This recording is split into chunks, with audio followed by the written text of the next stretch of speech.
We are right here at the very massive factory in Onitsha, Anambra State, and we are engaging on a floor coating project of total area of about 4,500 square meters, and there are different procedures before we coat the floor.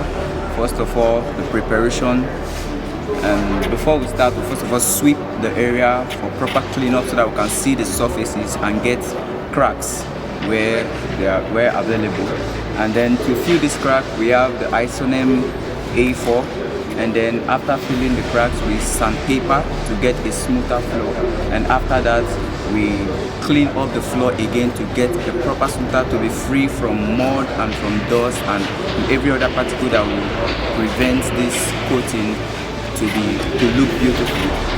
And then before we continue, we use the ISONEM EP primer to prime the floor so that it can be able to absorb the ISONEM Floor2k product. And after that, wait for, let's say, a day, like 24 hours before we apply the Floor2k, and the Floor2k will take 2 coatings.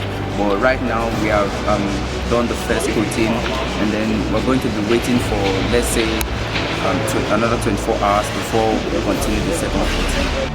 Right here on my left, we've done the first application of the ISONEM Floor2k. Thank you very much.